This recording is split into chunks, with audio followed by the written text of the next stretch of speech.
деушілер болырым, бәлки күшті, әлі махаббатмен.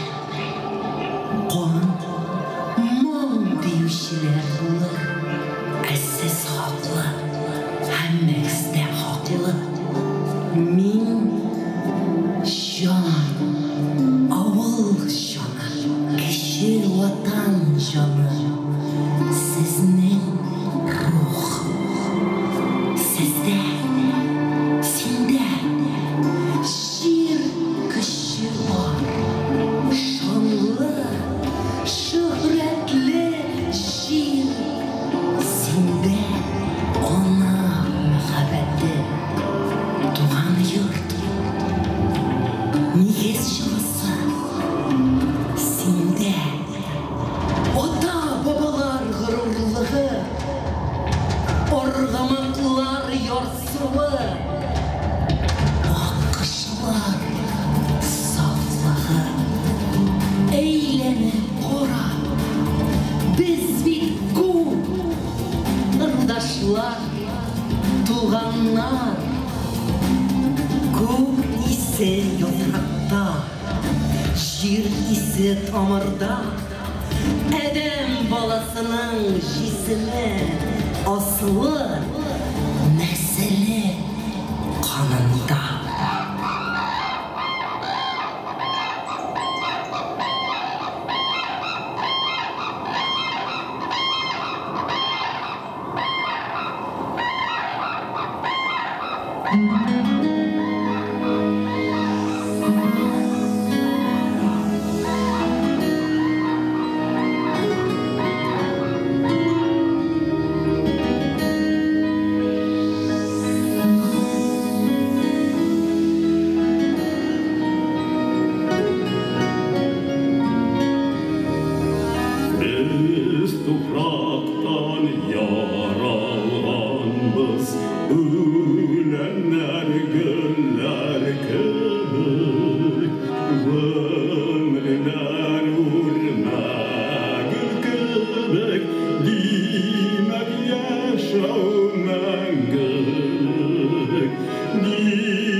Varisları bulup şeşenlerinin berhak şükür uzi takdir etti.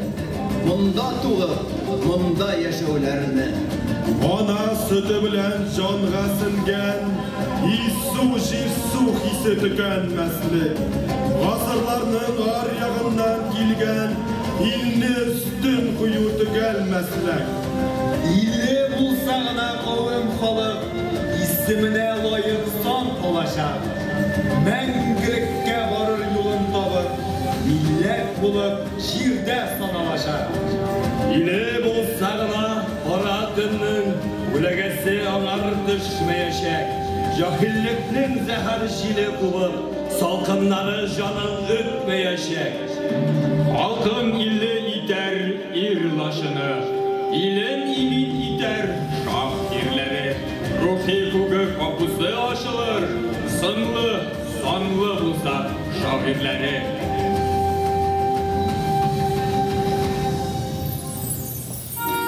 Sibilerge kıyaş nurları, karvan çadırları üstüne. Ağidilinin bütün motorluğu, dulkın şeşli kızlar yüzünde.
Yorlarına dolup, hey Sünağa, jir yaşarı dünya eylene, eyleniş dersin, ağabey, ak ve şuman, birge mendilikке eylene.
толқынлары, алыпларының бізге ұлғаны, қора ішіне ташлап шекке көйтімен, ұшбу егітлерінің ұлғаны.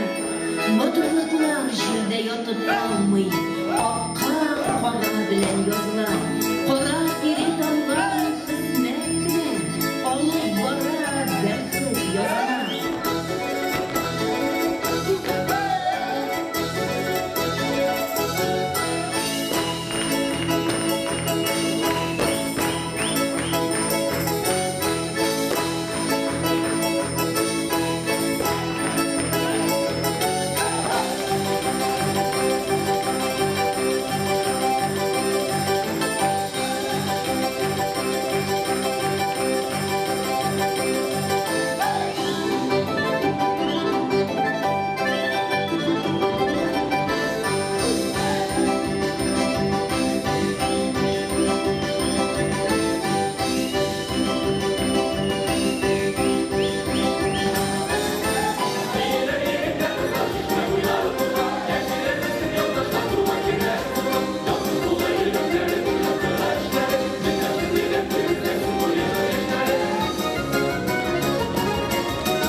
Jirostana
жеңуләре, монда хайри хезмәт ярышы, бу хали шир кешеләре иле, бу минем илем атталышым, күңелләрдә яшисенең җырын, ил кайтын байта унышын, хезмәт дигән кешеләр илсин, батырлар иле атталышым, истәрем, уй хыялларым синдә, мин синең тәңге танышым, җырларым, кайнар сәламым сиңа, моңларым сиңа, атталышым.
90 yıl istelikli tarihi siyasi vakıyalara bu yıl olarak tarih bitlerine öz oranın aldı.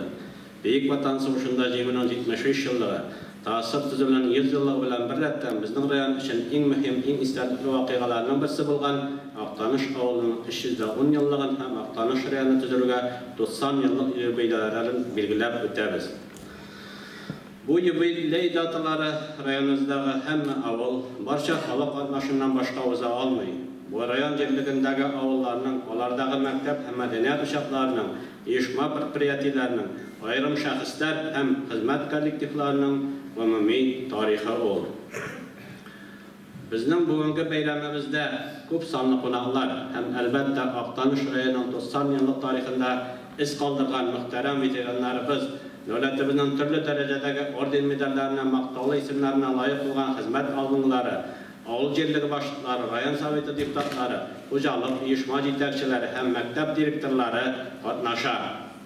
Shulayaq bizning bugungi qo'nog'imizda, bayramimizda martabali qo'noqlar Tatarstan Davlat Soveti deputatı Albert Galimjanov Habibullin hem yaqtaşımız Vahidov Vasim Hojiyan ulu qatnashadi. Ruxsat etdingiz, munda qatnashuvchi barig'izni da sizning yuzda barliq xizmat kollektivlarini, rayon xalqini bugungi ulug' bayram bilan ixlos qo'ldan tabrik etarga, sizga nurli salomatlik, xizmatingizda ijodiy yumushlar, oila imilligi ham ko'ngil tinchligi tilab qoldirga. Aktanış turunda motor rivayetler ko'p bo'lsa da, atama odatga kirgancha yilga ismidan olina. Yilga boshina o'rnashgan avulning Aktanışbash deb ataluvi da menga dalil bo'lib qoladi. Shulay Aktanış ismi oqqishlar ile degan so'zdan olinuvi da ehtimol. 1710-yildagi Peripis kitobida Aktanış avuli tilga olinadi. Munda avulda 12 xo'jalikda 36 er-ot yashovi, 8 yurtning yasoq to'lovi, 4sining birnida to'lamavi tirkalgan. Bizning rayon iliglikdan eginchilik rayoni, har vaqtda sifatli zo'r ko'lamda oshliq yetishtiruvchi rayon bo'larak tanilgan. Bugungi kunda da avul xo'jalik produksiyasi yetishtiruv, madaniyatni, ma'rifatni, fizkultura ham sportni o'stiruv, umuman respublikamizning sotsial-iqtisodiy o'sishini o'zining loyiqli ulushini kirita boy tarix merosi bo'lgan respublikamizning birinchi prezidenti Bentemir Sharipovich Shaymiyevni, buyuk jursimiz Alfiya Zolovni bergan rayon bo'larak ham shuluq vaqtda Aktanış avuli respublikamiz rayon o'zaklari orasida maxsus proyekt bo'yicha tuzilgan, tuzuklantirilgan ham yashillantirilgan rayon o'zagining birsi ekanini esga olib, rayonimizning ham Aktanışning bu yubiley datalarini zo'rlab belgilab o'targa naqli negizi bor. Ikkinchi yoqdan tarixiy yo'qning kelajagi yo'q degan aytim bor. Aktanışning 310 yilligi, rayonning 90 yilligini azirlik ham o'tkazish choralari tariximizni teranroq o'rganirga, uni keng xalqqa yetkazib, o'zining rayon uchun, Aktanış uchun g'ururlik, patriotik hislarni o'stirishga yaxshi tarbiyaviy chora bo'lib turadi. Şu fırsatdan fayda rayonumuz avullarının da tarixini teran o'rganib, her avulning shajarasini bildirib, her avuldan chiqqan ko'rinimli shaxslarning ismlarini barlav uchun 2018-yildan avulning xazinasi degan festival konkursi o'zadi. Haligi charaga rayondoshlar, chetdan yashagan yurtdoshlar aktiv qatnashadi. Kelajak bugun uchun tarixiy istaliklarni yo'l olmasini qoldiruvda bek muhim bo'lib turadi. Aktanışning 310 yilligi ham rayonimizning 90 yilligi yubiley datalarini o'tkazish bo'yicha choralar plani ishlanib, koronavirus pandemiyasi bilan qaramasdan izchil ish olib borildi. Rayon inshoga 90 yil, ammo uning tarixi bek Iroqdan boshlanadi.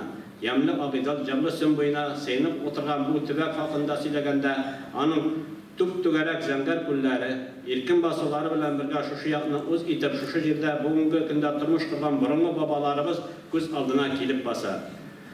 Butun tubaklardagi kabi birida da yerli Turkiy xalqi Bulgar qabilalari bilan qo'shilgan bo'lgan tiyish deb farazlanadi.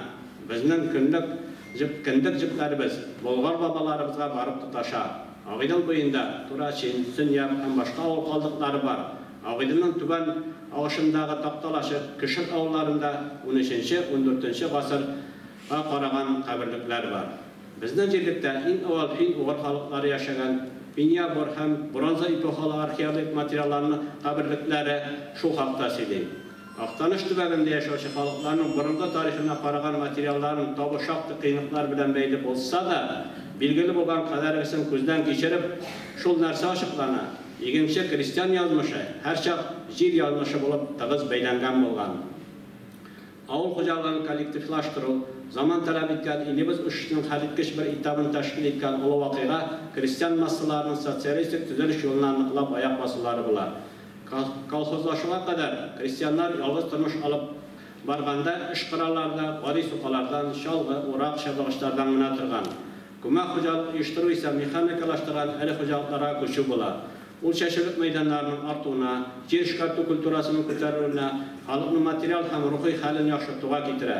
Бөтен илдәге кебек Актаныш крестьян хуҗалыкларда хусусый милектән күмәк эшләп чыгару һәм итештерү чорына күчәләр. 1932 елда Актаныш районындагы 12400 крестьян хуҗалыгыннан 10440 орта хәлле һәм ярлы крестьян хуҗалыгы күмәк хуҗалыкларга берләшә, ягъни ул 84%-ны тәшкил итә.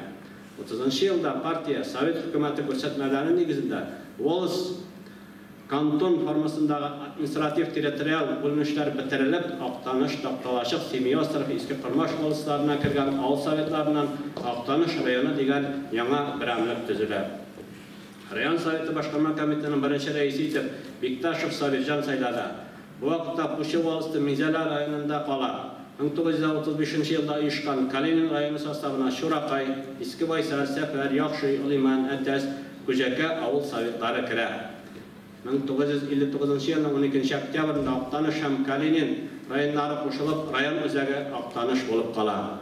30 еллар башында Актаныш МТС 54 колхозга хезмәт күрсәтә. 1940 елда Актаныш МТС илебездәге машина трактор станциялары арасында беренчеләрдән булып Ленин ордены белән бүләкләнә. Илнең азатлыгына сакларга 20,386 егет һәм ир кулларына корал алып Бөек Ватан сугышына китә. Сугыш кырларында мәңгелек ятып калган һәм хәбәрсез югалганнар 377 якташыбыз исәпләнә. Ирләре, уллары, туганнары сугыш кырларында зур батыклар күрсәткәндә, тылдагы хатын-кызларыбыз үләрен аямыйча көн-төн эшләделәр. Аларның батырлыгы сугыш кырындагы каһарманлыкка тиң дәрәҗәсендә. Шул чордагы фидакарлыкны тану билгесе итеп, 1985 елның 4 майында Еган хуҗалыгы Бөек Ватан сугышы елларында Совет армиясе һәм хәрби диңгез флотын тәэмин итүдә хезмәтләре өчен беренче дәрәҗәдәге Ватан сугышы ордены белән бүләкләнә. Ассарда мондый олы бүләккә бары тик 6 хуҗалыгына лаек була. Миясар Гадилович монда утыра, ул җитәкчелек иткән чорда булды бу хәл. Районыбыз илгә 5 Советлар Союзы герое биргән. Аларны инде без экраннарда күреп киттек. Әсрәнчәк авылы Бөркетә Кузнецов Александр Павловичка Польшаның милли герое исеме бирелә. Сугыштан соң тыныч хезмәттә дә санатлы Актанышлар. Фидакар хезмәтләре өчен Сагир Билманов, Зөфәр Иманов, Усман Латипов һәм Александр Сальников социалистик хезмәт көрәе дәрәҗәсенә ирештеләр. 31 райондашыбыз Ленин ордены кавалеры, 18 Октябрь революциясы ордены, 115 хезмәт кызыл байрагы, 7 халыклар дуслыгы ордены, 132 Башыт билгесе ордены белән бүләкләнде. Данлы 30-га якын ул һәм кызыбыз үз һөнәрләре буенча Россиянең атказанган хезмәткәре дигән абруйлы исем алды. Ләкин аларның барсында санап бетерү мөмкин түгел. Бер авылыгына да аның ничә танылган кешеләргә тормыш биргән бит аны. Кыскасы, Актанышның ургылып аккан илһам шишмәсе һич саемалы түгел. Кайчандыр кимсетелеп, җәберләнеп яшәгән Актаныш яғы халкы Татарстанда гына түгел, бөтен илгә, дөньяга билгеле булган шәхесләр тәрбияләп үстерде. Алар арасында 1927-28 елларда Татарстан халык комиссарлары советы рәисе Шәйгәрдан Шәймәрдан улы Шәймәрданов, Татарстан Республиканың беренче президенты Минтимер Шәриф улы Шәймиев кебек дәүләт кешеләре дә бар. Шәйгәрдан Шәймәрданов 18-19 елларда Иске Байсар авыл советы рәисе, Минзәлә уездының хәрби комиссары булып эшли. 21 елда ВКПБның Минзәлә кантон комитет секретаре итеп сайлана һәм анда 1924 елга кадәр эшли. 24-27 елларда Татарстан үзәк башкарма комитеты рәисе була. Шәйгәрдан Шәймәрданов шулай Татарстан автономия республикасын оештыруда актив катнаша. 20 жылда Тассырның шикларын белгілеуші тармақтары комиссия ағзасы етіп белгілене. Тассырның конституция проектін әзірлеуде тұрдан-тұры қатнаша. Шунысы қызық, Татарстан автономиялы Совет Социалистік Республикасы ұйыштыру, аның аяққа басу елларына біздің төбектен шыққан Шегердан Шаймардан жетекшілік етсе, 90-шы жылда Татарстанның яңа тарихын башлауда, Татарстан Республикасының бірінші конституциясын ішлеуде, шул болғанша қатлаулы жылдарда республикамыз білән жетекшілік ету, шулай біздің яқташымыз Минтимир Шәрипұлы Шәймиевке туры келді.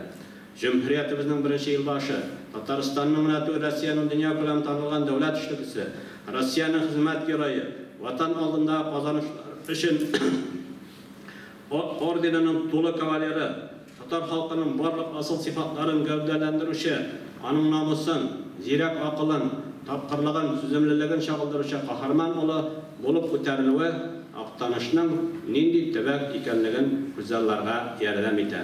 Табиғи, Минтимир Шәрипұлы Шәймиев белән без шиксез горурланабыз. Шуңа да башкаларга үлгі күрсәтерлек итеп яшәргә, эшләргә һәм иҗат итәргә омтылабыз. Минтимир Шәрипов Шәймиев президент эшчәнлегеннән соң да яңа Рушвандан оештырып, борынгы Болгар шәһәре, Свияжск, Утрау шәһәрен торгызуга зур өлеш кертте. Районыбызда 26 август көнне Минтимир Шәрипұлы Шәймиевнең туган авылы Әнәктә барлык татар дөньясын уятырлык, уйландырырлык уникаль тарихи вакыйга узды. Татарстан Республикасы җитәкчелеге, барлык муниципаль район, шәһәр башлыклары катнашында хөрмәтле якташыбызга бөз һәм бер кайда да булмаган Бабайда кунакта исемле парк ачылды. Бу уникаль мәртәбәле очрашу юбилейының иң көчле чарасы булып, bütün татар интеллигенциясын, җитәкчеләрне, кичкенә татар авылларын, аның традицияларын кузгатып, bütün дөньяга күрсәткән үрнәк вакыйга булып тарихка керде. Киләчәктә дә Әнәк авылы, Бабайда кунакта паркы, уникаль музей комплексы тагы да матурайып, татар халкына киләчәк буенга хезмәт итеп, татарның иң яраткан тартылу, җыелу, берләшү һәм ял итү урынына әверелеп дигән шанышта калабыз. Туган төбәген республика күләмендә таныткан җитәкчеләребез арасында Актаныш районы, Әлмәт шәһәре башлыгы булып эшләгән Татарстан Республикасы премьер-министр урынбасары, энергетика министры вазифаларын башкарган, 20 елдан артык Татнефть җитештерү энергетика берләшмәсе генераль директоры Илшат Шәйхуллов Фардиев, Татарстан Республика җир һәм мөлкәт мөнәсәбәтләре министры вазифаларын башкарган, республиканың дәүләт советы депутаты Азат Кыямулла Хамаев, 10 елга якын Зәй шәһәре һәм Зәй районы башлыгы булып эшләгән, Татарстанның һәм Россиянең Федерациясының атказанган авыл хуҗалык хезмәткәре Ринат Шәйхуллов Фардиев, Менделисов районында хакимият башлыгы булып эшләгән Вахитов Васим Хоҗаян улы, Ресурс холдинг компаниясының генераль директоры Альберт Фәндәсулы Мустафин, республиканың клиник хастаханасының башлыгы Рафаэль Фернай улы Шавалиев, Ядран Ойл Ашык акционерлар җәмгыятының директорлар советы рәисе Ирек Фәрит улы Салихов һәм бүтән дөньяга танылган Алмаз холдинг ювелир компаниясе җитәкчеләре Шәшәр авылыннан Филин һәм Фәрит Гомәровлар һәм башка бик күпләр белән бүген без халыклар рәвештә горурланабыз. Районыбызның бүгенге җитәкчесе буларак, тантаналы җыелышка кунак итеп чакырылган хөрмәтле мәртәбәле ветераннар арасыннан районда туып үсеп, шул теге яки бу дәрәҗәдә һәм сыйфатта аның белән тормышын бәйләгән, районыбызның данын югарыга күтәрерлек хезмәт кылган 1965 ел, 72 елларда КПСС райкомының беренче секретары булып эшләгән Салих Гарифулла улы Сафинга, 72-82 елларда КПСС райкомының беренче секретары булып эшләгән, районның социаль-икътисади эшенә зур өлеш керткән һәм Актанышлар күңелендә якты хатирәләр калдырган Мәхмүд Гариф улы Самигуллинга, Халах Низам Мөхәммәд улы Низамовка, Наил Насибулла улы Әхмәтҗановка кызганычка каршы ул 3 көнлек 68 yaşında vafat buldu. Nail Nasılıbış. Birdəki zalda oturgan Nurgayan ola Nurgayevka, Tahircan Zinnur ola Ahmayevka, 18 yıl rayon soveti başkanma komiteti reisi bulup işləgən, bu gündə tüzük yaşıllıkka kumulgan rayon üzəgini tüzügən Bayazet Şeymerdan ola Muhammetovka, onun için devam edip rayon turmuşunda yaktı iz kaldırgan Mindel Necmi ola Şamsettinovka, uzak yıllar başkanma komiteti Җитәкче урынбасары булып эшләгән Сәйитов Мирсәлим Мирсәет улына районның авыл хуҗалыгын үстерүгә үзләренең салык эшләрен керткән, 71 елдан 85 елга кадәр авыл хуҗалыгы идарәсе җитәкчесе булып эшләгән Мизакрам Садыртдин улы Камалюковка Hocalık yetakçiler bulup işlegen şeyler öz hocalıklarının uğuşları bilen rayondagına tugul respublika ko'lamida tanılgan Lenin ordeni kavalyerlari, Nurbayan hojalığı yetakçisi Mirgaya Zamanovga, Qizilqish kolxozi yetakchisi Gadil Qasimov Salahatdinovga, Tog'lar hojalığı yetakchisi Insaf Zagreyoğlu Kamoliddinowga, Kommunizm hojalığı yetakchisi Karim G'aripovga, shunday Shishma hojalığı yetakchisi bo'lib ishlagan Husaynov Yasay Husaynovga, Avangard hojalığı yetakchisi bo'lib ishlagan Haydar G'aliyo'li G'aliyevga, O'zak hojalığı yetakchisi bo'lib ishlagan Hulul Zohido'li G'aliyullin ham Ravil Axtamovga, Kamilyanovga, Oktyabrning 12 yillik hojalığı yetakchisi bo'lib ishlagan Mars Fatxo'li Shavaliyevga ilda birinchilardan bo'lib Lenin ordeni olgan donliqli MTS'ni 25 yil davomida yetaklagan, onun respublika ko'lamida tog'da ko'tarib, ilki MTS yog'inda yangi mikrorayon tuzib, onda yashovchi xalqning barliq sotsial masalalarini hal etgan Imomiddin Nizomiddin o'g'li Bilaldinovga, rayonning savdosini o'stirgan butun kuchini qo'ygan Fidel Saidullo Nurg'aliyevga, tuzilish shirkasida fidakor xizmat qilgan Mirzarif o'g'li Shayxraziyevga, Kashfiy Kuliyevga, yo'llar tuzilishini azolashib ketgan Abdulla G'aripovga, Farid Mullag'ali o'g'li Salihovga, uzoq yillar rayon soveti boshqarma komiteti sekretari bo'lib ishlab,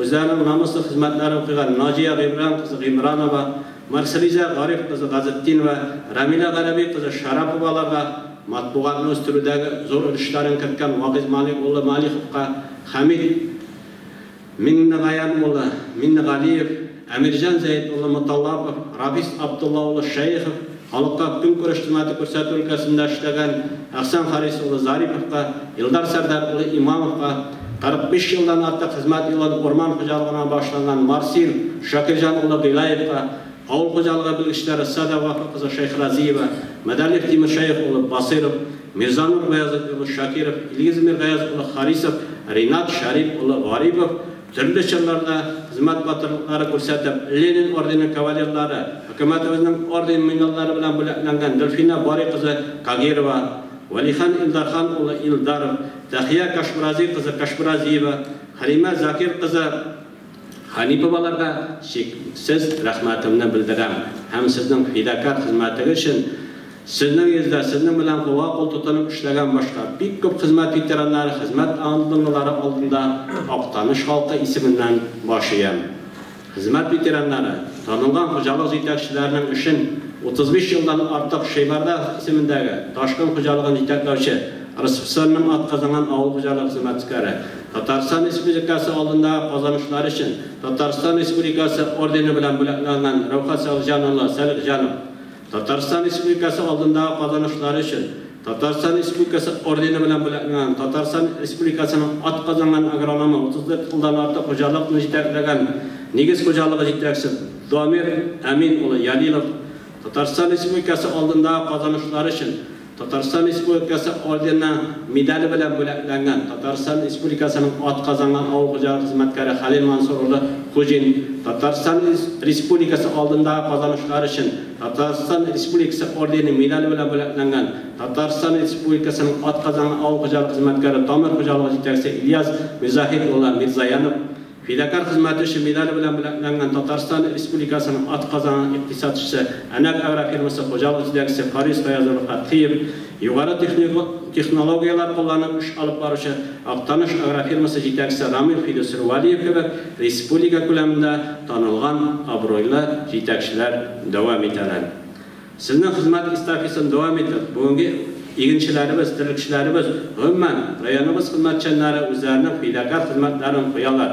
Rayonimizning sotsial-iqtisodiy o'sishine o'zlarining ishlarini kiritadilar. Oqtanish avul xo'jaligi rayoni, aning ko'krab o'sgan eginlari tip yashovchiganligi bo'lgan tirligi ham albatta ish suyuvchan tirish xalqi bor. Rayonimiz eginchilari so'nggi 10 yilda respublika ko'lamida eginchilik tarmog'ida yuqori ko'rsatkichlarga erishib, oldingi o'rinlarni yollaylar. Alloh bilsa, 20-yilda da 40-45 sentner oluş bilan bitiramiz deymiz. 195.200 tonna to'g'ay yem olamiz deb biz planlashtiramiz. Bu kunda yillar bizning 76-77%. Eginchilarimiz yer ishkatining yangi agrotexnik choralarini kiritib, eginchilik kulturasini o'stirish, eginlarni tarbiyalash, qo'qqishlarga ham shu bilanlarni qarshi ishkatuv texnologiyalarini qo'llanuv natijasida mol oңыш алуға eрешәләр. Бүгінгі күнде қожалықтар шеттен ярдәм үміт етмей, инвесторларсыз, банклардан ұзақ һәм қысқа вақытлы кредитлар ярдәмендә үз көчләренә таянып, аграр тармақта инновацион алымнар кулланып, күпләргә эш үрнәге күрсәтеп, дөнья көтәләр. Бүгінгі күндә дә Актаныш игенчеләре, Актаныш игенчесе дигән исемгә тап төшермисә хезмәт куялар. Игенчелек тармагында ирешкән уңышлар терлекчелекне дә үстерүгә уңай тәэсир итә. Районда шәхси хуҗалыкларны да исәпкә алып, бүгенге көндә барлыгы 48 мең баш мөгезле эре терлек исәпләнә. Шулай ук бездә 17 мең баш сарык, 2 меңнән артыграк ат, 2 мең ярым кәҗә, бик күп күләмдә безнең шәхси сектор кышкырт асрый. 2019 елда хуҗалыклар гына шәхси сектор кирмичә 63,400 тонна сөт, 32,400 тонна ит җитештерде. Ел дәвамында уртача бер сыйра 6200 кг сөт савылды. Малларның тәүлеклек артымы ел дәвамында уртача 769 грамм тәшкил итте. 2012 елда районда республиканың иң зур авыл хуҗалыгы чарасы үтте, авыл хуҗалыгы семинары үтте. Анда барлык районнарның хакимият башлыклары, министрлыклар һәм ведомство җитәкчеләре катнашып, Актаныш районының агросәнәгать өлкәсендәге алдынгы тәҗрибәләре белән таныштылар. Шуны да әйтергә кирәк, 2000 еллар башында Тулаев территориаль продукт структурасының төп өлешен 64%-тан авыл хуҗалыгы торса, 20 ел дәврендә икътисадның башка өлкәләре дә үсеш алды. Бу инде районда нефт файдалы казылмалар чыгару барка килеп, производстволы ашу белән дә бәйле. Тулаев территориаль продукт күләме 2000 елда 1 миллиард 200 миллион сум тәшкил итсә, 2000да 4 миллиард 500, бүгенге чорда 15 миллиард 300 миллион сум тәшкил итә. Структурасын килгәндә авыл хуҗалыгы һәм сәнәгать күләме бер күләмдә дисәк ярый, алар һәммәсе 34% тәшкил итә. Районда капитал төзелешләр яклап салу соңгы елларда бик зур күләмдә алып барылды. Районда барлыгы 1022 км озынлыктагы автомобиль юллары бар. Шуның эченнән 38 км озынлыктагы федераль юллар асфальт белән түшәлгән. Республика юллары 359 км тәшкил итә. Шуның 278 асфальт юл белән тоташтырылган. 153 км муниципаль юллар шулай каты катлам белән түшәлгән. Бүгенге көндә барлык авыл җирлекләре үзәкләре асфальт юллар белән таштырылган. Бүгенге көндә 87 авылның 14-нә әле асфальт киреп җитмәгән. Аларда инде безнең гыдәттә 50 хуҗалыктан кимрәк кеше яши.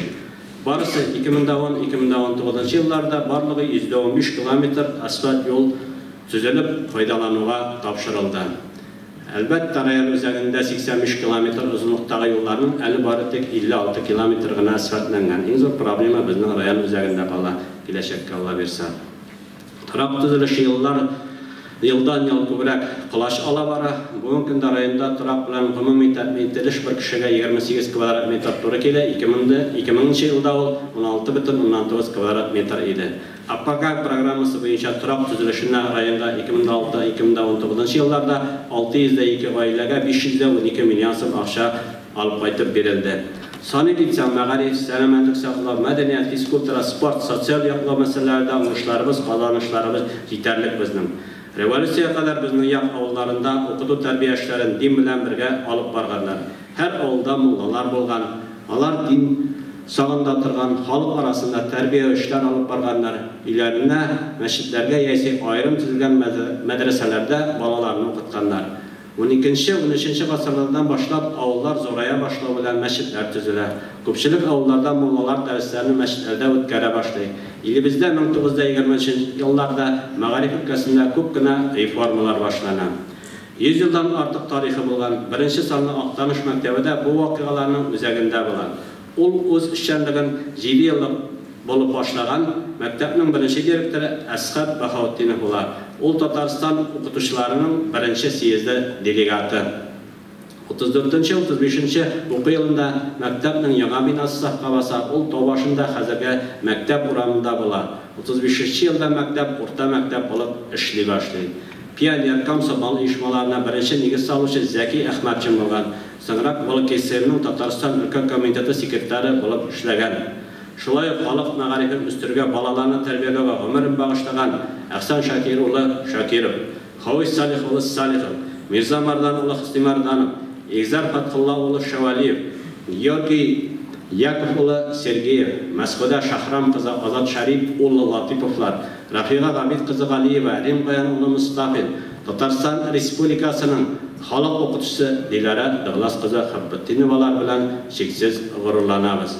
Билгеле ки, мәгариф һәр вакыт үзгәрештә, һәр вакыт каршылыклар белән көрәшеп, яңалыкка, югарыга омтылып яшый.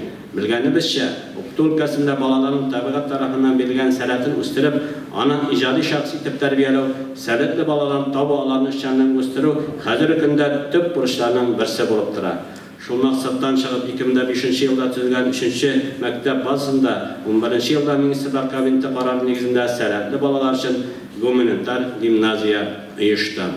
Зур мөмкинлекләр тудырган сәләтле балалар өчен билем бирү оешмасы буларак гимназия һәр укыйлан югары күрсәткечләр белән тәмамлый. Без бүген аның эшчәнлеге белән таныштык. 45 еллык бай тарихы булган Актаныш технология техникум бүгенге көндә дә зур яңарышларга омтылып, үзгәрешләр белән яши. Элек 150 укучысы белем алган булса, хәзерге вакытта техникумда 400 якын студент һөнәри белем ала. Соңгы елларда ветеринар, төзүче, IT юнәлешләр буенча белгечләр әзерләнә башлады һәм бу юнәлештә уку программалары ачылырга әзерләнә. Районыбызның кадет интернат мәктәбе балаларга хәрби патриотик тәрбия бирә. Аларны иҗади физик яктан чыныккан, туган илен саклауга әзер булган шәхес итеп тәрбияләрне бурыч итеп куя. Такталашып коррекцион мәктәп интернатының да 50 елдан артык тарихы бар. Бердә сәламәтләре шикле булган балалар тәрбия һәм белем ала. Республикада татар телен саклап калу буенча күп эшләр башкаручы, саф татар телендә сөйләшеп бердән-бер район булу безгә зур җаваплылык өсти. Районыбызда күп еллар дәвамында театр, әдәбият, музыка сәнгатен, халык иҗатын үстерү буенча шактый эшләр башкарыла. Актаныш төбәге татар дөньясына татар телендә иҗат итүче һәм татар иленә хезмәт итүче язучыларны мул итеп биргән төбәк. Татарстанның халык шагыйрь Гамин Абзал, драматург Риза Ишмурат, Каһарман Нурбаян исемнәрен кайсыбыз гына белмәй. Актаныштан чыккан галимнар Альберт Фатхи, Зәйд Мәҗәһитов, Наил Рәисов, Фәрит Хатипов, Гали Арслановлар бөек Тукаебызның әдәби иҗатын, мәшһүр трагик Мухтар Муттинның сәнгатен фән кулланышына керттеләр. Бүгенге көндә Актаныш җирлегеннән чыгып иҗат итүче 50-дан артык язучыларыбыз бар. Шуларның 26-сы Татарстан язучылар берлеге дәтра. Эш якташыбыз бүгенге көндә төрле газета журналларны җитәкләй. Вакыт Имамов, Мәдәни җомга, Ләбиб Лиран безнең Мирас журналын, Илназ Файзуллин Якын журналын. 6 язучыбыз Тукай премиясы лауреатлары, без аларның тирә шаһиты Мәдәният паркында аларга багышланган без тактаны, истәлек тактасын ачтык. Шулай ук безнең Гамил Абзал премиясы лауреатларыбыз бар. Алар Әмирҗан Маталапов, Марат Әмирханов, Ләбиб Лиран һәм Данил Салихов. Мөхтәрәм өлкән буын язучылары белән беррәттән Актанышның Агыйдел берләшмәсендә беренче чыгыну алган бүгенге көндә танылган яшь буын язучыларыбыз Ленар Шайх, Эльмира Җәлилова, Лилия Гыйбадуллина, Фидаил Мәҗитовлар да татар телен үстерүгә салыш кертә, безне якташларын сөендереп тора. Татарстан Республикасы Язучылар берлеге төрле елларда Актаныш егетләре җитәкчелек итте һәм итә.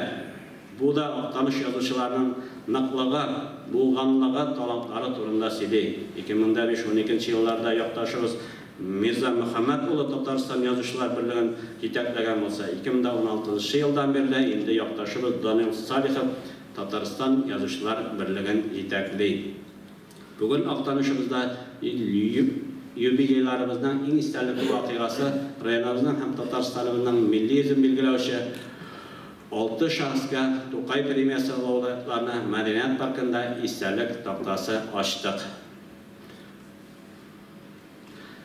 Татарстанда беренчеләрдән булып, бөтен татар илендә таныш булган, татарны моңы белән берләштергән, таныткан, күтәргән җырчыбыз Әлфия Абзалова һәйкәл ачты.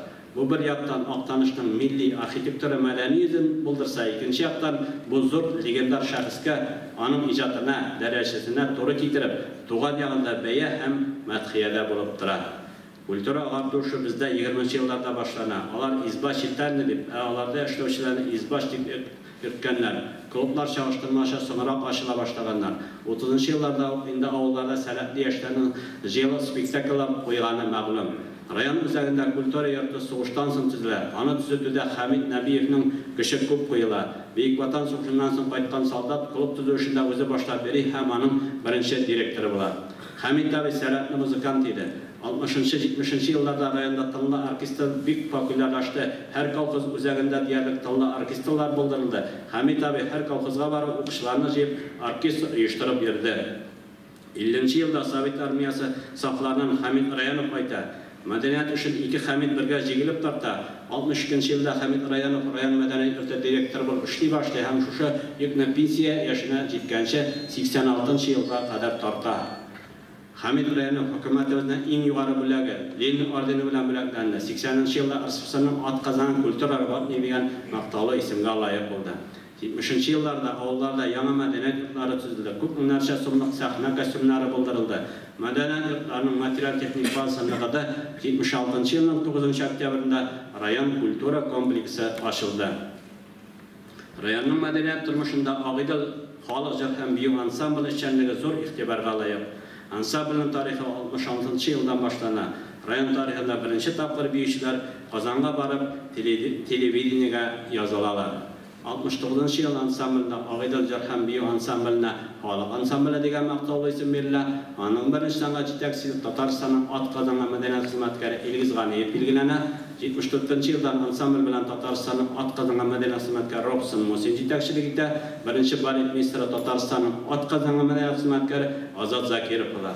80 елдан Татарстанның атказанган мәдәният хезмәткәре Инсан Хусейнов эшли. 12 елда Агыйдел җыр һәм бию ансамбленә дәүләт статусы бирелә. Мәдәни мирасыбызны саклап калу, аны халыкка җиткерү максатыннан бүгенге көндә районда 50дән артык театр коллективлары, 10 халык театры, 1 муниципаль театр эшләп килә. Актаныш районында беренче фельдшер пунктлар һәм даруханалар 19-20 гасырлар чигендә ачыла. Шунда ук беренче земство хастаханалары төзелә башлый. Нәкъ шул вакытны Актаныш медицина хезмәте тарихы башлану дип санарга була инде. Узган гасыр башында Кушы, Токталачык, Байсар авылларындагы земство хастаханалары крестьяннарны дәвалау белән шөгыльләнгәннәр. 1915-16 елларда немец хәрби әсирләр кешеләр Иске Байсар авылы территориясында беренче бөтендөнья сугышында яраланган сугышчылар өчен госпиталь төзелә. Бөек Ватан сугышы елларында монда эвакуация госпитале урнашкан була. Дәвалау бинасы әлдә тора. Бередәле кичәк медицина учреждениесе, табиблык амбулаториясе урнашкан. 56 елдан алып 88 елга кадәр авылда туберкулоз диспансеры эшли. Татар сугыш хастаханасы тарихы 26 елдан башлана. 62 елның августыннан 2004 елга кадәр хастахананы Арсовның атказанган табибы Исламова Зифа Баяз кызы җитәкләде. 1905 елда 2 корпустан торган Пуще земство хастахананы нигез салына. Аның беренче җитәкчесе Казминская Евгения Петровна. Әлеге хастахананың иң күренекле җитәкчеләренең берсе, хезмәт кызыл байрагы ордены кавалеры 65 елдан бирле учреждениене 33 ел дәвамында җитәкләгән Арсовның атказанган табибы социаль саклау эшчеге Марсел Әхәтулла Шакиров була. 1949 елда Мария Николаевна Карташова җитәкчелегендә Актаныш район үзәк хастаханасы эшли башлый. Шулай ук сәламәтлек саклау өлкәсендә якты эз калдырган Камбар Хабидулла улы Хабибуллин, Куттус Ахмад улы Ситтиков, Хамиса Зия кызы Хабиповаларның исемнәрен зур хөрмәт белән искә алабыз. Хәзерге вакытта Актаныш районы халкына район үзәк хастаханасы, Пуще участок хастаханасы, Байсар Токталачык татар сугышы табиблык амбулаториялы 61 хап медицина хезмәте күрсәтәләр.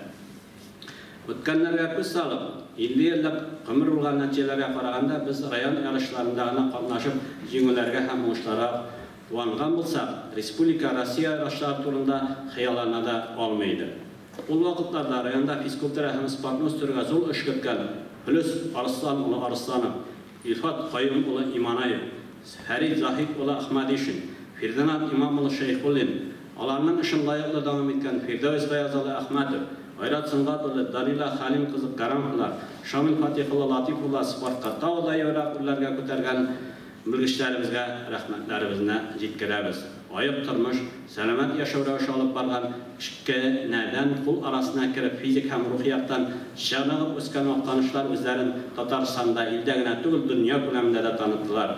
Maratonçularımız, halara klası spor ustaları, veteranların bütün dünya olimpiya oyunlarında bir altın, 2 gümüş medal algan Untapa Rossiya şampiyonu Leron Sibatullin Toktalaşık'tan Atlanta Olimpiyadasında katnaşkan Tatarstan'ın at kazanan spor ustası Feraya Sultanova Jdanova Tukiden Rossiyanın at kazanan spor ustası 2 tapkır Avrupa şampiyonu Farid Galiyev Tatyamalı, Rossiya şampiyonu Firdevs Şayimov Ayış, Radik Şeyhettinov Aktanış Rossiya birinçiliğinde algı orunlarını alıp yana orunlarga köterildi. Milli güreşte Tatarstan'ın at kazanan sport ustası İlfat Anvarov, Vadi Kambayinçer bulup, anım ulları İlfir, Aynur Anvarovlar, Rişat Nurgaliyev, anım ulları Ruslan Rabbani Nurgaliyevlar, Murat Amirxanov, Ruzil Ganiyev, İlşat Sibatullin birinci etapı Rossiyada batır kaldılar. İlşat Bilbao güreşinde dünya şampiyonu ismini yolladı. Taş kültürede Roşat Nasirov birinci etapı dünya birinciliğinde bronza medali aldı. Şahmatçılarımız komandası Tatarstan'da 6 tapkır şampiyon buldu. Ataklı şahmatçımız dünya olimpiyada il şampiyonu hatın kızlar arasında halkara grossmeyster Alisa Gallan bayaktaşlarına görkem örnek görsetti. Hazırki zaman sportçıları turunda silegen Dağıttanış rayonunun Baysar avlunda doğup üsken Liyana Ganiyeva'nın kazanışlarına milyar mütesik ile hatın kızlar yaşlar komandalar arasında hockey boyunca dünya şampiyonatının bronza prizeri Krasnoyarsk şehrinde uzgan Üniversiada şampiyonu Şulayok Sultanov Marat Bolatoğlu üstel tenisi boyunca Rossiyanın sport masteri Tatarstan şampiyonu Rossiya birinçiliğinin gümüş prizeri Aktanış rayonunda biz sport sarayı tüzülüş bilen hockey ürlerin yağılıyı başladı. 2000-2001 yıllarda tuğan yaşüsmüler arasında altın halka kublu prizine bütün Rossiya yarışları finalında birinci orun. Şulayok kızlar komandası yigitlerge kalışmay. 2012 yıldan başlap kızlar komandası Respublika şampiyonatında birinci hem prizli orunlarda vara. Yıllar uzak, yana rekordlar koyulur, hem yana masterlar barqa kelir. Әлеге isimlerinin devamı daha da zorak urlar yavlanıp devam eder. Kim idik de kim bulduk degan fikrine devam etse. 1710 yılda Pirips'te iske alıngan 12 aile yaşayan Aktanış avlı Respublika ko'lamida o'tkaziladigan konkurslarda so'nggi yillarda gil prizli o'rinlar yaloshi eng tuzuklantirilgan, yashillantirilgan motor shista rayon o'zaklarining birisine evrildi. Aktanış rayoni o'zining sotsial-iqtisodiy o'sishi, yeginchilik, tirikchilik, sanoat produksiyalari yetishtiruv, sotsial masalalarni, xalqning yashash darajasini yaxshilatish bo'yicha izlikli davomli ish olib borishi rayonlarning birisi bo'lib turadi. Aktanışning o'zigagina xos ma'nali bir yashash rivojı, turmush ulgusi var. Onun ko'plar qoboqlarni olmay turgan, ammo yerga mumkin bo'lgan xizmat o'rnaklari bor. Şaştırmasa qirsiroq tabiat şartlarında da bizning xalqimizning turmushin ma'nosini sharqdan izlamisha naqtarishliq oshotaba. Bu bir ko'rkam sifat. Rayonimizning eng zo'r baxti boyligi ul xizmat sevishgan kishilari. Aktanış xalqi ziyoli, tiynaq, fidakor xalq. Mana şu sifatlar neticesinde de rayondaşlarımız tuturuqlı, emin turmuş bilen ertagasi kunga ümit bilen yaşayır. Bu şun barlıq her kimnin ko'z aldında. Ko'rshi qizandash respublikalarda, rayonlarda bizning konkursimizga erishgan yoshlarimizni oqimlash bilan qizib qaraylar ekan, ol basından da o'z yerimizga xo'ja bo'la biluv, jemishi natijalar deb berarga kerak. Barlıq avullarımızda da gaz yana, tegiz asfalt yollar barlıq avulchiliklarning o'zaklarini tutashtiradi. Asfalt kirmay qolgan avullar soni sanoqligina qola. Sotsial konkurs binalari yana yurtlar safqa basa. Hurmatli rayondoshlar, qaytgan qo'noqlar, yoqdoshlar, bir dakikadagina rayonimizning 90 yillik tarixining barliq yoqlarini, ishkaliklarini yoqtirib bitirib bo'lmaydi. Tilasa qaysi tubakning tarixi ul har vaqt onun kishilari, ularning yozmishlari, xizmat biografiyalari ham qozonishlar. Şuna göre de 21. basının 20 yılında rayonumuzun uğuşlarında hem kazanışlarında disteleyen hem yüzdegen rayondaşlarımızın sanagat hem avukçaları, производство veteranlarının, tabiplarının, okutuşlarının, medeniyet, icat kişinin vakillerinin türlü tarihi kitaplarda, kalkız sakızlarda, türlü uçuricinin, yuşma propriyeterlerinde, avul sabitleri, devlet hizmetinde işlegen hizmetkarlarının hem başka bir köplerinin yazmışları birge örülgen. Bugün men tantanalı jeyişinin yukarı tribunasından rayon halkına müracaat etip, rayonimizni şu dereceye ko'tarish uchun Koygan fidakar hizmetiniz için ihlas konudan rahmetimni hem ihtiramımni bildiren. Bek zor rahmet sizge. Tağım bir katsını aktanışın 310 yıllık юбилейі, район түзілігі 90 yıl юбилейлері білін шын көңілден тәбірік етем. Исән имен болып, районның тағы да зорап юбилейі, аның 100 жылдығында мотор етіп, сінің білен бірге өткерге ясыны. Барлық райондашларға, келген қонақтарға, қайтқан яқташларға саулық, сәлеметтік, имендік, ішлеріңізде оңышлар, көңіл тыныштығы тілеймін. Sizге тағында бір бүгінгі байрамдар білен тәбірік етем. Sizге барыңызға да исәнлік, саулық, ұзақ yıllar birgelep, Respublika өсішіне тырышып, матур ғана ішлерге исән сау болыңыз, матур яшағыз. Негіз қожалығы жетекшісі район совет отырышында ол бір тауыштан қабыл етілді. Районымыздың Ақтауда граждана есімі беру турындағы танылық һәм аның белгісін Дамира Мишка тапшырып кетерге рұқсат етіңіз.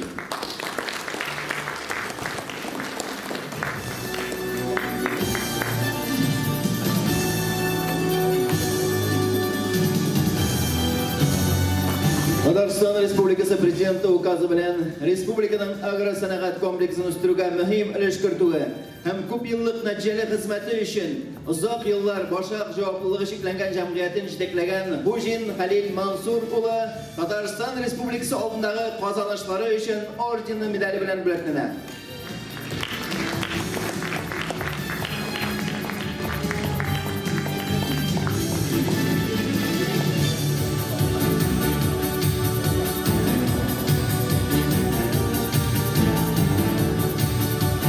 Республиканың агросәнәгать комплексын үстерүгә зур өлеш кертүе һәм күп еллык нәтиҗәле хезмәт өчен Актаныш агрофирмасы җаваплылыгы шикләнгән җәмгыятенең тракторчы машинисты Якубов Алтав Ахунҗан улы Татарстан Республикасының фидакар хезмәте өчен медале белән бүләкләнә. Бүген Чыганада без мәктәп балалар бакчасында анда да әйттем. Чыгана ул бик күп шәхесләр биргән җирдә. Ул Алтавны биргән, Равил Ахтамишны биргән, Радив Раисович Ömürge eydəşüvənlərdə bir motor etib sentr yasayğal edim. Şunday motoranda sentr barlıqqa keldi. Altaf indi ol, Radifleyiş onlar ayrıq bilmez. Bir özde yazmış şəşini başqarıb şağatıran mexanizator. Bugün kəndə də oldu traktör bilən bütün şəşini şu başqara agrafir maqtamışlar. Qatlayımızdan.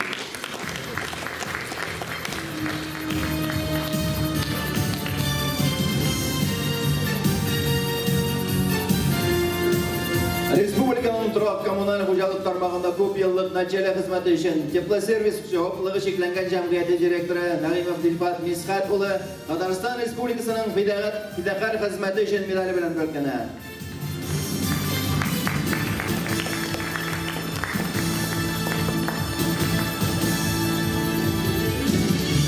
Актив җәмәгать эшчәнлеге һәм республикада ветераннар хәрәкәтен үстерүгә өлеш кертү өчен Актаныш муниципаль районының ветераннар җирле иҗтимагый оешмасы рәисе Нурлыев Нурулла Гаян улы Татарстан Республикасының фидакар хезмәте өчен медале белән бүләкләнә.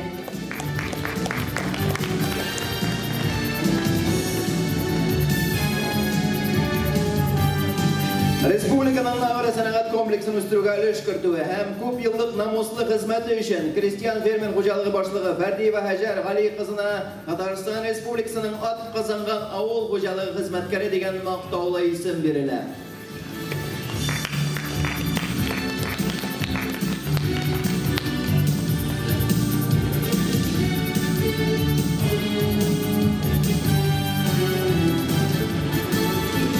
Республикада физик культураны һәм спортны үстерүгә өлеш кертүе күп еллык нәтиҗәле хезмәтләре өчен Имамов Илдар Сәрдар улына Татарстан Республикасының атказанган физик культура хезмәткәре дигән мактаулы исем бирелә.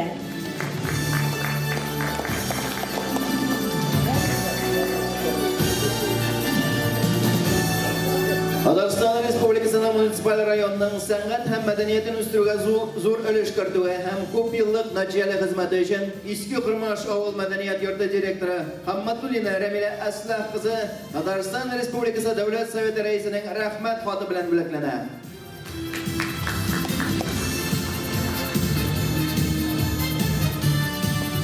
Районның социаль-икътисади үсешенә зур өлеш кертүләре күп еллык нәтиҗәле хезмәте өчен Актаныш муниципаль районы башлыгының мактау грамотасы белән бүләкләнәләр. Актаныш муниципаль район башкарма комитеты җитәкчесенең социаль мәсьәләләр буенча урынбасары Нурлыева Ләйсән Фуат кызы.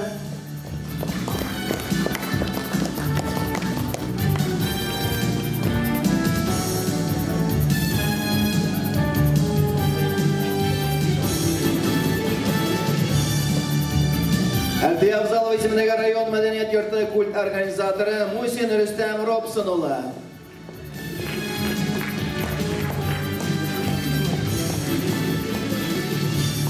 Алтыныш муниципаль районы башкарма комитеты җитәкчесенең инфраструктура үсеш буенча урынбасары Гарипов Руслан Илюсулы.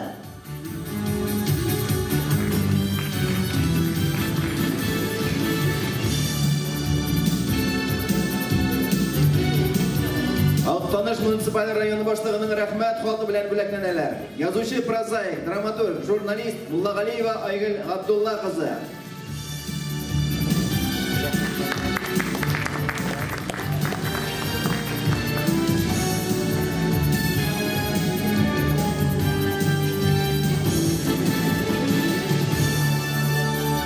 Шулай ук муниципаль район башлыгының рәхмәт хаты белән Актаныш балалар сәнгать мәктәбе директоры Ибрахимов Илфат Мирза улы бүләкләнә. Язучы, Татарстан Республикасының атказанган сәнгать эшлеклесе Габдулла Тукай исемендәге дәүләт бүләге иясе.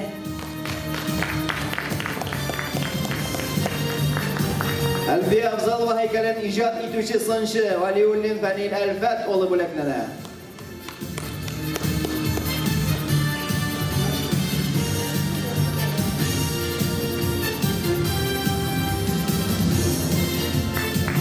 Татарстан Республикасының социаль-иктисади потенциалын ныгытуга, мәдәни-рухи мирасны саклап калуга һәм баетуга зур өлеш кертүләре, һөнәри һәм иҗтимагый эшчәнлектә югары казанышларга ирешүләре өчен Татарстан автономияле Совет Социалистик Республикасы төзелүгә 100 ел почет билгесе белән бүләкләнәләр.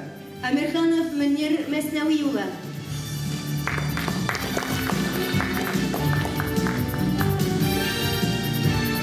Салихов Васил Мәхсүд улы.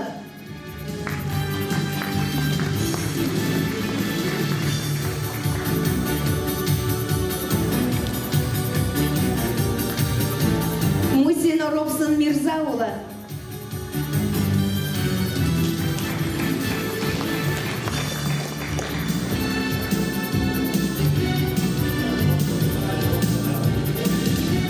Шевалиев Фирнаил Фатхулла улы.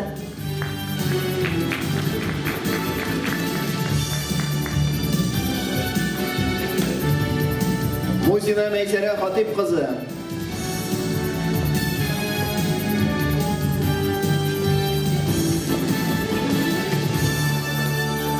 Иманаев Илфат Каюм улы.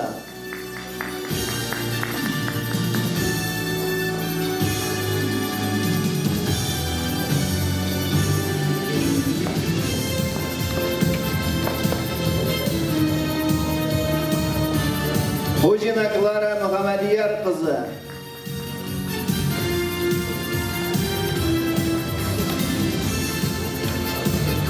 Хабибуллин Рәдиф Рәис улы.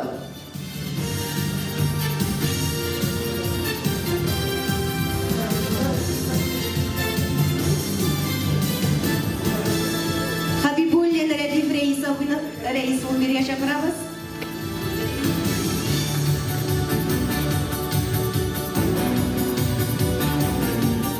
Шакиров Әбүгали Рафагат улы, рәхим итегез сәхнә түренә.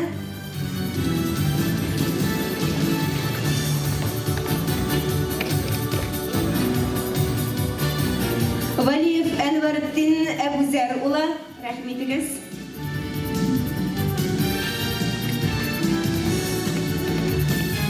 Әхмәтов Фирдәвис Ваяз улы.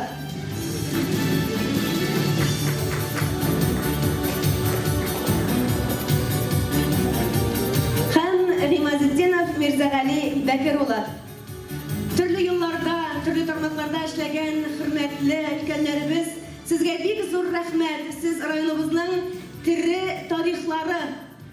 Сәламәт булып, тигез булып, үзегезнең парларыгыз белән аныкларыгыз, балаларыгызның куанычын күреп, матур тормышларда, тыныч тормышларда яшәүләр насыйп булсын.